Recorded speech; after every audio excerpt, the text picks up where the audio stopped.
Hi, நான் தான் Yashoda. Welcome to wear kitchen. இன்றைக்கி ஒரு ரேண்டமான விலாக் தான். ரொம்ப நாள் ஆச்சு குக்கீஸ் பண்ணிட்டுன்னு சொல்லிட்டு அன்றைக்கி ரொம்ப கிரேவிங்காக இருந்தது. அதனால் குக்கீஸ் தான் பண்ணிக்கிட்டேன்.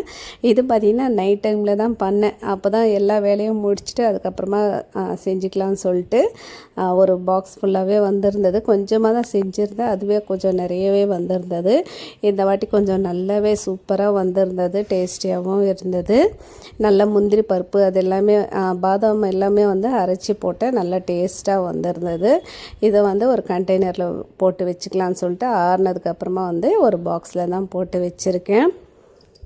குக்கீஸ் செஞ்சதுமே பார்த்திங்கன்னா ஒரு 3 நாள் வாய்க்குள்ளே போயிடுச்சு. அப்போவே சூடாகவே நல்லா டேஸ்டியாக இருந்தது. அதனாலே அப்போவே வாய்க்குள்ளேயே போயிடுச்சு. இது பார்த்திங்கன்னா நெக்ஸ்ட் டேக்கான விலாக் தான். நெக்ஸ்ட் டே மார்னிங்கே கீரை எல்லாம் எடுத்துன்னு வந்திருந்தாங்க. அதை தான் ஃபஸ்ட்டு கட் பண்ணிக்கலாம். கீரை கொஞ்சம் அதிகமாக பெரிய கட்டாக இருந்துச்சுன்னா நான் இது மாதிரி தான் கட் பண்ணிப்பேன். சின்ன கட்டாக இருந்துச்சுன்னா நம்ம கையாலே கட் பண்ணிக்கலாம். இல்லைனா ஒரு மாதிரியாக இருக்கும் இல்லைங்களா, கீரை ஃப்ரெஷ்ஷாக இல்லாமல் இருந்துச்சுன்னா இது மாதிரி ஈஸியாக கடகடன்னு எடுத்து கட் பண்ணிடலாம், ஈஸியாகவும் இருக்கும். அதுக்கப்புறமா சீக்கிரமாகவும் கீரை வெந்து வந்துடும். நான் இன்றைக்கி பருப்பு போட்டு கீரை கடைய போகிறேன். அதுக்காக தான் இது மாதிரி கட் பண்ணிக்கிறேன். பொரியல் கீரை பொரியல் எல்லாம் செய்கிறீங்க அப்படின்னாலும் இந்த மாதிரி கட் பண்ணிக்கோங்க, ஈஸியாக இருக்கும். இது மாதிரி நம்ம ஜஸ்ட்டு அந்த மொனை மட்டும் கிள்ளிட்டு அதுக்கப்புறமா எல்லாமே சேர்த்து வச்சு ஒரே வாட்டி கட் பண்ணோன்னா ரொம்ப ஒரு 2-3 கட்டாக இருந்தாலுமே சீக்கிரமாகவே கட் பண்ணிடலாம். இது மாதிரி ட்ரை பண்ணி பாருங்கள். எப்போது தான் நான் கையால் கிள்ளி போடுவேன், ஒரு மாதிரி ஆகிடும், நகம் எல்லாமே ஒரு மாதிரி ஆகிடும். அதுக்காக தான் இது மாதிரி கட் பண்ணிப்பேன். நெக்ஸ்ட்டு எடுத்துன்னு வந்த வெஜிடபிள்ஸ் எல்லாமே பாக்ஸில் போட்டு வச்சிடலாம் ஃப்ரிட்ஜில்னு சொல்லிட்டு தான் எல்லாமே எடுத்து வச்சுட்டு இருந்தேன். எல்லாமே கொஞ்சம் காய் எல்லாமே கொஞ்சம் அதிகமாக தான் வாங்கிட்டு வந்திருந்தாங்க ஹஸ்பண்ட். எல்லாமே பார்த்திங்கன்னா 1/2 கிலோ அது மாதிரி தான் இருக்கும். நம்ம இந்த கடையில் வாங்கினோன்னா கொஞ்சம் அதிகமாகவே வரும், ரேட்டுமே கொஞ்சம் கம்மியாகவே இருக்கும். ஈவினிங் டைமில் போனீங்க அப்படின்னா கூறு வச்சு எல்லாமே விற்றுன்னு இருப்பாங்க. அது பார்த்திங்கன்னா 20 ரூபா ஒரு கவருன்னு சொல்லிட்டு வாங்கிட்டு வந்துடலாம். இப்போ பார்த்திங்கன்னா அந்த ஒரு கடைன்னு சொல்ல இல்லைங்களா, அது பார்த்திங்கன்னா ஹோல்சேல் கடை மாதிரி தான். அங்கே ஒரு 1/2 கிலோவே பார்த்திங்கன்னா கம்மியிலே இருக்கும். 1 கிலோவே பார்த்திங்கன்னா இன்றைக்கி கேரட்டோட ரேட்டு 20 ரூபான்னு சொல்லிட்டு வாங்கிட்டு வந்திருந்தார். 1 கிலோ கேரட்டு நல்லா ஃப்ரெஷ்ஷாக இருந்தது. காலையில் போனோன்னா நல்லா ஃப்ரெஷ்ஷாகவே கிடைக்கும் வெஜிடபிள்ஸ் எல்லாமே அதுக்கப்புறமா வெண்டைக்காய் எல்லாமே இந்த பாக்ஸில் போட்டு வச்சேன்.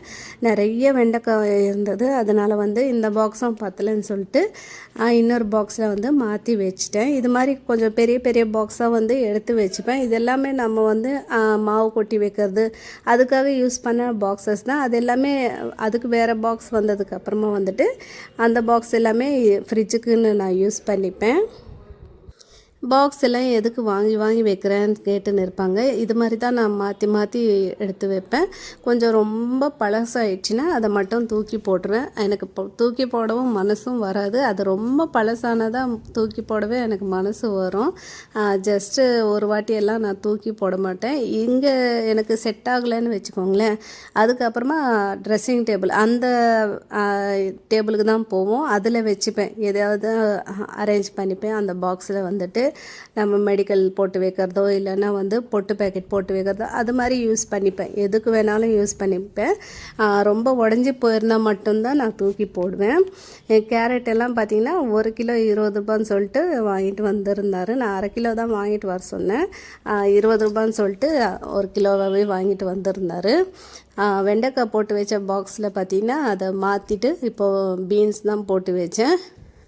பீன்ஸு, கேரட்டு, அதுக்கப்புறமா கோவக்காய், வெண்டைக்காய், இது 4 காயும் வாங்கிட்டு வந்திருந்தார். வெஜிடபிள்ஸ் எல்லாமே இந்த மாதிரி பாக்ஸில் போட்டு ஃப்ரிட்ஜில் வச்சு பாருங்கள். ரொம்ப நாளைக்கு ஃப்ரெஷ்ஷாகவே இருக்குது. நம்ம அந்த கவர்லேயே வச்சுட்டா கூட ஒரு மாதிரி ஆகிடும். இந்த மாதிரி பாக்ஸில் போட்டு வச்சோம்னா ஃப்ரிட்ஜில் ரொம்ப நாளைக்கு ஃப்ரெஷ்ஷாகவே இருக்குது வெஜிடபிள்ஸ். இப்போ எல்லாமே நான் இது மாதிரி தான் யூஸ் பண்ணிகிட்டு இருக்கேன். வெண்டைக்காய் பார்த்திங்கன்னா இந்த பெரிய பாக்ஸில் நிறைய காய் இருந்தது. எல்லாமே இந்த பாக்ஸில் போட்டு வச்சேன். இது பார்த்திங்கன்னா டிமார்ட்டில் தான் வாங்கிட்டு வந்தேன். அதுவும் ஒரு மாதிரியாக தான் இருந்தது. சரி இருக்கட்டும்னு சொல்லிட்டு அப்படியே தான் வச்சுன்னு இருக்கேன். ஜஸ்ட் லைக் நான் தூக்கி போட மாட்டேன். சரி, இன்றைக்கி பார்த்திங்கன்னா கீரை பருப்பு போட்டு கடைஞ்சிட்டு அதுக்கப்புறமா கேரட் மட்டுமே பொரியல் செய்ய போகிறேன். ரொம்ப நாள் ஆச்சு கேரட் மட்டுமே பொரியல் செஞ்சு. இந்த கீரைக்கு பார்த்திங்கன்னா கேரட் பொரியலோ இல்லைன்னா பீட்ரூட் பொரியலோ அது எல்லாமே நல்ல காம்பினேஷன். அதுக்காக சரி இன்றைக்கி கேரட் பொரியல் செய்யலான்னு சொல்லிட்டு தான் இது மாதிரி க்ளீன் பண்ணிகிட்டு இருக்கேன். இந்த பீலர் ரொம்பவுமே நல்லா இருக்குங்க. இந்த மாதிரி பீலர் வந்து நல்லாவே யூஸ் ஆகுது. என்கிட்ட ரொம்ப வருஷமாக இன்னொரு பீலர் இருந்தது, அதுதான் யூஸ் பண்ணிகிட்டு இருப்பேன். இதை வந்து அப்படியே தான் வச்சுருந்தேன். ரொம்ப வருஷமாக அந்த பீலரை தான் யூஸ் பண்ணிகிட்டு இருந்தேன். இப்போது காணோன்னு சொல்லிட்டு இந்த புதுசாக வந்து இந்த பீலரை வந்து எடுத்திருந்தேன். நல்லாவே யூஸ் ஆகுது. சீக்கிரமாக வந்து கட் ஆகிடுது. நல்லா நமக்கு யூஸ் பண்ணுற மாதிரி இருக்குது. இப்போ கேரட் எல்லாம் மேலே கீழே வந்து எடுத்துகிட்டு இப்போ அந்த சாப்பரில் தான் போட்டு கேரட்டை வந்து சின்ன சின்ன பீசஸாக வந்து அரைச்சிக்கலாம்.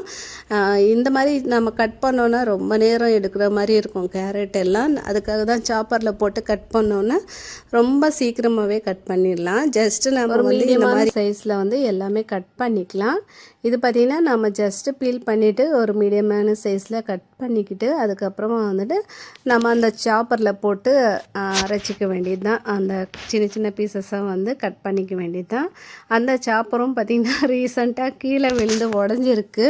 புதுசாக வேறு அதை வாங்கினோம். ரொம்ப வருஷமாச்சு இந்த சாப்பர் வாங்கி. நான் பார்த்திங்கன்னா பிராண்டட் தான் வாங்கியிருந்தேன். அந்த சாப்பர் வந்து ஹேவல்ஸில் வாங்கியிருந்தேன். அப்போது சின்னதாக ஒரு சைஸில் வந்து வாங்கியிருந்தேன். இந்த சின்ன சைஸ் தான் இது. பார்த்திங்கன்னா அப்போ பிக் பாஸ்கெட்டில் வாங்கும்போது வந்து இதுவும் ஆர்டர் போட்டு தான் வாங்கினேன். ஹேவல்ஸ் பிராண்டோடது. அதுவும் நல்லாவே இருந்தது. சிலது எல்லாமே வந்து நம்ம கம்மி ரேட்டில் வாங்கினது எல்லாமே வந்து நிறைய பேர் நல்லா இல்லை அப்படின்னு சொல்கிறாங்க. அந்த பிளேடு வந்து உடையிற மாதிரி ஒரு மாதிரி வளைஞ்சு நெளிஞ்சு இருக்குது அப்படின்னு சொன்னாங்க. ஆனால் இந்த மாதிரி நம்ம பிராண்டடில் வாங்கினோன்னா நல்லாவே இருக்குது. ஆனால் ரீசண்டாக ஏதோ கிராக் ஆகிருக்கு. இதுக்கு முன்னாடியே ஆகியிருந்தது அந்த மாதிரி கிராக் விழுந்திருந்தது. அதுக்கப்புறமா கீழே விழுந்ததா ஒரு வாட்டி ரீசெண்டாக விழுந்ததில் இன்னுமே வந்து கிராக் அதிகமாக இருக்குது. புதுசாக தான் வாங்கணும் இதை சேஞ்ச் பண்ணி. அது வரைக்குமே வந்து இதை தான் யூஸ் பண்ணிகிட்டு இருக்கணும்னு சொல்லிட்டு எப்படியோ அதுவும் யூஸ் ஆகுது. அவ்வளோவா நமக்கு இடைஞ்சல் ஒன்றும் இல்லை. இப்போ பார்த்திங்கன்னா எவ்வளோ அழகாக வந்து குட்டி குட்டி பீசஸாக வந்து கட் பண்ணியிருக்கு பாருங்கள். இது மாதிரி நம்ம வெங்காயம், தக்காளி, அதுக்கப்புறமா பொட்டேட்டோ இந்த மாதிரி மெயின் இன்க்ரீடியன்ட்ஸ் எல்லாமே இதில் போட்டு நல்லா வந்து சாப் பண்ணிக்கலாம். இது பார்த்திங்கன்னா நம்ம சாப் பண்ணி போட்டுன்னு இருக்கேன். பார்த்திங்கன்னா அவ்வளோ கேரட் வந்து இருந்தது. அதுக்கப்புறமா தான் யோசித்தேன், எதுக்குடா நம்ம இவ்வளோ கேரட் கட் பண்ணியிருக்கோன்னு சொல்லிட்டு. நிறைய கேரட் வந்துருந்தது. 1 கிலோ கேரட்னால் நினச்சி பாருங்கள் எவ்வளோ வந்திருக்கோன்னு சொல்லிட்டு. அதில் சாப் பண்ணுறதுக்கு ஈஸியாக இருந்தது. அதனால் நம்ம கட் பண்ணி போட்டுன்னு இருந்தேன். பார்த்தா அவ்வளோ கேரட் வந்துருந்தது. கேரட் பொரியலுக்குன்னு பார்த்திங்கன்னா ஒரு கடாய் தான் வச்சுருக்கேன். இப்போ எல்லாமே இண்டக்ஷன் ஸ்டவ்வில் மோஸ்ட்லியாக செய்கிறதா இருக்குது. இல்லைன்னா ஸ்டவ் ஆன் பண்ணாலே ஹஸ்பண்ட் வந்துடுறாரு, இண்டக்ஷன் ஸ்டவ்வில் வச்சு செஞ்சு பாரு, அதில் செய்ய அப்படின்னு சொல்லிட்டு. இப்போது ஒரு கடாயில் பார்த்தீங்கன்னா கொஞ்சமாக எண்ணெய் சேர்த்துட்டு கடுகு, உளுத்தம்பருப்பு எல்லாம் சேர்த்துட்டு கொஞ்சமாக சீரகமும் சேர்த்துருக்கேன். ஒரே ஒரு வெங்காயம் கட் பண்ணி சேர்த்துருக்கேன். கொஞ்சமாக வந்து கருவேப்பிலையும் சேர்த்துருக்கேன். இப்போ வெங்காயம் கொஞ்சம் வதங்கட்டும். அதுக்கப்புறமா வந்துட்டு நம்ம அந்த எண்ணெயிலே வந்து கொஞ்சமாக மிளகாய்த்தூள் மட்டும் சேர்த்துக்கிறேன். இது பார்த்திங்கன்னா பெரிய ஸ்பூன் தான், ஒரு அரை ஸ்பூன் கிட்ட மிளகாய்த்தூள் சேர்த்துருக்கேன். ஏன்னு பார்த்தீங்கன்னா 1 கிலோ கேரட் தான் நம்ம செய்ய போகிறோம். அதுக்காக தான் கொஞ்சம் காரம் இருக்கட்டும்னு சொல்லிட்டு ஒரு அரை ஸ்பூன் மிளகாய்த்தூள் சேர்த்துருக்கேன். சேர்த்துட்டு கொஞ்சம் வதக்கினாலே போதும். நம்ம இண்டக்ஷன் ஸ்டவ்வில் தான் செய்ய போகிறேன், அதுக்காக தான். இல்லைனா ஸ்டவ்லனா கொஞ்சம் ஒரு 2 செகண்ட்ஸாவது இருக்கணும். இதுலன்றதால சீக்கிரமாகவே நமக்கு கரிஞ்சிடும். அதுக்கப்புறமா கட் பண்ணி நம்ம வாஷ் பண்ணி வச்சுருக்க கேரட் எல்லாமே சேர்த்துக்கலாம். சேர்த்துட்டு இது கூடவே வந்து கொஞ்சம் சால்ட் உப்பும் சேர்த்துக்கிறேன். கல்லுப்பு சேர்த்தா என்ன அது இப்போ நான் யூஸ் பண்ணுற கல்லுப்பு என்னன்னு பார்த்தீங்கன்னா ரொம்ப கிறிஸ்டலாக இருக்குது. அது அவ்வளோ சீக்கிரமாக வந்து கரையிறது இல்லை. அது அப்படியே கல்லாக அப்படியே இருக்கிறது. அதனால் வந்து வெஜிடபிள்ஸில் வந்து போடுறதில்லை. இந்த மாதிரி நம்ம பொரியல் எல்லாம் செய்யும்போது அது குழம்புல போட்டால் தான் கொஞ்சம் கரையுது. அதுக்காக தான். அதுக்கப்புறமா வந்துட்டு நம்ம காயெல்லாம் போட்டு கொஞ்சமாக மட்டும் தண்ணி ஊற்றிக்கிறேன். அப்போ தான் வந்து சீக்கிரமாகவும் அந்த கேரட் வதங்கும். இல்லைன்னா எண்ணெயிலே வந்து வதக்கிக்கலாம். இன்றைக்கி ரொம்ப கேரட் இருக்கிறதால வந்து கொஞ்சம் தண்ணி தான் ஊற்றிருக்கேன். தண்ணி ஊற்றினோன்னா கொஞ்சம் வந்து சீக்கிரமாகவே வதங்கி வந்துடும் கேரட். அதுக்காக தான். டைமும் ஆயிடுச்சு. இப்போ வந்து சீக்கிரமாக செய்யணும்னு சொல்லிட்டு தான் நான் செஞ்சுட்டு இருக்கேன். ஒரு 2 வாட்டி நல்லா உப்போடு நல்லா மிக்ஸ் பண்ணிவிட்டு மூடி வச்சிடலாம். தண்ணி எல்லாமே வற்றினதுக்கு அப்புறமா வந்துட்டு அது கூடவே வந்து நான் கொஞ்சமாக வந்து தேங்காய், காஞ்ச மிளகாய் பூண்டு 3ஐயும் போட்டு அரைச்சிருப்பேன். அந்த பொடியை தான் தூவிக்குறேன்.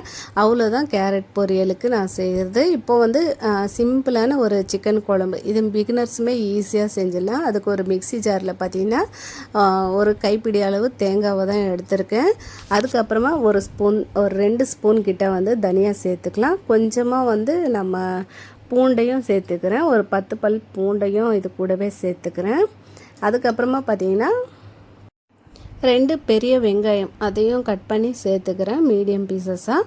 நெக்ஸ்ட்டு பார்த்திங்கன்னா மிளகு 1 ஸ்பூன் வந்து மிளகும் சேர்த்துக்கிறேன். தனியா 2 ஸ்பூன் சேர்த்துருக்கேன். அதுக்கப்புறமா சீரகமும் ஒரு 1.5 ஸ்பூன் கிட்ட சீரகம் சேர்த்துக்கலாம்.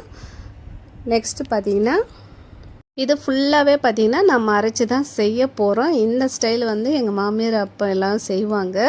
அதை தான் நான் கற்றுக்கினேன். அந்த எங்கள் மாமியார் ஸ்டைல் வந்து இதுலேயே பார்த்திங்கன்னா நான் பட்டை, கிராம்பு, ஏலக்காய் அதெல்லாம் சேர்த்துப்பேன். எங்கள் மாமியார் பார்த்திங்கன்னா வெங்காயம், பூண்டு, தேங்காய், அதுக்கப்புறமா இஞ்சி இதை எல்லாமே மிக்சியில் போட்டு அரைச்சி தான் செய்வாங்க. இதில் நான் வந்து கொஞ்சமாக வந்து பட்டை, கிராம்பு, ஏலக்காய் அதை எல்லாமே நான் சேர்த்துட்டு அதுக்கப்புறமா வந்து மிக்சியில் போட்டு நைஸாக அரைச்சிக்க வேண்டியது தான். இதுலேயே பார்த்திங்கன்னா தக்காளியும் சேர்த்து அரைச்சிக்கலாம். ஃபஸ்ட்டு வந்து இதை அரைச்சிக்கலாம். இது கூடவே பார்த்திங்கன்னா நான் இஞ்சி பூண்டு பேஸ்ட் அதையும் சேர்த்துக்கிறேன். இஞ்சி இல்லை, அதுக்காக தான் இஞ்சி பூண்டு பேஸ்ட் அதையும் சேர்த்துக்கிறேன். இது கூட நம்ம என்ன வேணாலும் சேர்த்துக்கலாம். சேர்த்து அதுக்கப்புறமா அரைச்சிட்டு நைஸாக அரைச்சிக்கோங்க நல்லா. அதுக்கப்புறமா வந்துட்டு இதுலேயே தக்காளி போட்டும் அரைக்கலாம். ஆனால் இப்போவே வந்து ரொம்ப அந்த மிக்ஸி அதிகமாக இருக்குது. அதனால் இதுலேயே தக்காளி போட்டோன்னா அந்த மேலெல்லாம் தெரிச்சிடும் அந்த தக்காளி எல்லாமே. அதுக்காக வந்து நம்ம அப்புறமா வந்து மிக்சியில் அரைச்சிக்கலாம். இப்போ பார்த்திங்கன்னா தாளிம்பு வச்சிடலாம். ஒரு கடாய் தான் வச்சுருக்கேன். கொஞ்சமாக எண்ணெய் சேர்த்துக்கிறேன். இந்த எண்ணெய் பார்த்திங்கன்னா வாழைக்காய் ஃப்ரை பண்ண எண்ணெய் தான். அதை வந்து ஒரு கிண்ணத்தில் வச்சுருந்தேன். அதை வந்து இந்த எண்ணெயோடு சேர்த்துக்கிறேன். நான் பார்த்திங்கன்னா நான்வெஜ்ஜுக்கு எல்லாமே வந்து நல்லெண்ணெய் தான் சேர்த்துப்பேன். அதில் வந்து கொஞ்சமாக கருவேப்பிலை சேர்த்துட்டு அதுக்கப்புறமா நம்ம மிக்சியில் அரைச்ச பேஸ்ட்டை வந்து இது கூடவே சேர்த்துடலாம். ஸ்டவ்வில் வச்சிங்கன்னா ஸ்டவ் சிம்லேயே வச்சு சேர்த்துக்கோங்க. மேலெல்லாம் தெரிச்சிடும், இல்லைன்னா அந்த எண்ணெய் எல்லாமே மேலே பட்டுரும். இப்போ ஃபஸ்ட்டு ஒரு வாட்டி வந்து நம்ம மிக்சியில் அரைச்ச பேஸ்ட் எல்லாம் போட்டுட்டு ஒரு வாட்டி மிக்ஸ் பண்ணிவிடுங்க. இல்லைனா வந்து அந்த எண்ணெய் எல்லாமே தெரிக்கும் வெளியில் ஃபஸ்ட்டு. அதுக்காக தான் நம்ம வந்து இந்த மாதிரி கலந்து விட்டுறணும். நெக்ஸ்ட்டு பார்த்திங்கன்னா இது கூடவே வந்து நம்ம கழுவி வச்ச சிக்கன், நான் பார்த்திங்கன்னா தக்காளியும் போட்டு தான் அரைச்சிருந்தேன். 3 தக்காளி போட்டு அரைச்சிட்டேன். கூடவே வந்துட்டு இப்போ சிக்கனையும் சேர்த்துக்கலாம். அந்த தக்காளி, வெங்காயம் அதெல்லாமே பச்சை வாசனை போனதுக்கப்புறமா வந்துட்டு சிக்கனை வந்து க்ளீன் பண்ணி வச்சுருந்த சிக்கனையும் சேர்த்துக்கிறேன். இந்த சிக்கன் பார்த்திங்கன்னா அந்த மேலே இருக்கிறது எல்லாமே சிக்கனோட கால் அதெல்லாமே எக்ஸ்ட்ராவாக எங்களுக்கு போடுவாங்க அவங்க. நாங்கள் கேட்க மாட்டோம். ரெகுலராக போகிற கடை தான் சிக்கன் கடை. அதனால் வந்து எல்லாமே போட்டுருவாங்க. இது பார்த்திங்கன்னா 1/2 கிலோ சிக்கன், ஆனால் பார்க்குறதுக்கு 1 கிலோ மாதிரி இருக்கும். இப்போ சிக்கனும் போட்டதுக்கப்புறமா வந்துட்டு மிளகாய் தூள், உப்பு அதையும் சேர்த்துட்டு நல்லா ஒரு வாட்டி கலந்துக்கோங்க. அந்த மிளகாய் தூள், உப்பு அதெல்லாமே வந்து சிக்கனுக்கு படுற மாதிரி நல்லா கலந்துட்டு ஒரு கொஞ்சம் நேரம் வந்து மூடி வச்சிடலாம். தண்ணி எதுவுமே இப்போவே சேர்க்காதீங்க, அதுக்கப்புறமா சேர்த்துக்கலாம். அப்போ தான் அந்த பச்சை வாசனை எல்லாமே போகும், அந்த மிளகாய் தூளோட பச்சை வாசனை எல்லாமே. இப்போ பார்த்திங்கன்னா நல்லா பச்சை வாசனை எல்லாம் போயிருக்கு. நல்லா வந்து எண்ணெயும் பிரிஞ்சு வந்திருக்கு பாருங்கள். இதே மாதிரி வச்சுட்டு கூட நீங்கள் வறுவல் மாதிரி செஞ்சுக்கலாம். நான் பார்த்திங்கன்னா தண்ணியாக தான் வேணும் எங்களுக்கு வந்து. அதுக்காக எவ்வளோ தண்ணி வேணுமோ அது தண்ணி வந்து நாம் சேர்த்துக்கலாம். இது கூடவே வந்துட்டு அந்த மிக்ஸி ஜாரிவே கழுவிட்டு அந்த தண்ணியவே இது கூடவே சேர்த்துக்கிறேன். எவ்வளோ தண்ணி வேணுமோ அவ்வளோ தண்ணி பார்த்து சேர்த்துக்கோங்க. நல்ல தண்ணியாக இருந்தாலுமே நல்லாயிருக்கும் சிக்கன் குழம்பு, கெட்டியாக இருந்தாலுமே நல்லாயிருக்கும். சில பேருக்கு வந்து கெட்டியாக இருந்தால் பிடிக்கும், சில பேருக்கு தண்ணியாக இருந்தால் தான் பிடிக்கும். எங்கள் வீட்டில் கொஞ்சம் தண்ணியாக தான் இருக்கணும், அதுக்காக கொஞ்சம் தண்ணியாக தான் சேர்த்துருக்கேன். சேர்த்துட்டு 10 நிமிஷம் 15 நிமிஷம் நல்லா வந்து சிக்கனை வதங்கட்டும், நல்லா வந்து அந்த சிக்கன் வேகட்டும். அதுக்கப்புறமா திறந்து பார்த்திங்கன்னா அவ்வளோதான், சிக்கன் குழம்பு ரெடி ஆகிடும். எங்கள் கன்சிஸ்டன்சி பார்த்திங்கன்னா இப்படி தான் இருக்குது. இதுவே பார்த்திங்கன்னா கொஞ்சம் திக்காக தான் வந்திருக்கு பாருங்கள். இது பார்த்திங்கன்னா நமக்கு இட்லி, சப்பாத்தி, தோசை கூட எல்லாமே சூப்பரான காம்பினேஷனாக இருக்கும். ரைஸ் கூடவும் நல்லாவே இருக்கும். இந்த மாதிரியும் ட்ரை பண்ணியிருக்கீங்களான்னு கமெண்ட் பண்ணுங்கள். இந்த வீடியோ பிடிச்சிருந்தால் கண்டிப்பாக லைக் பண்ணுங்கள், ஷேர் பண்ணுங்கள், சப்ஸ்கிரைப் பண்ணிக்கோங்க. தேங்க்ஸ் ஃபார் வாட்சிங்.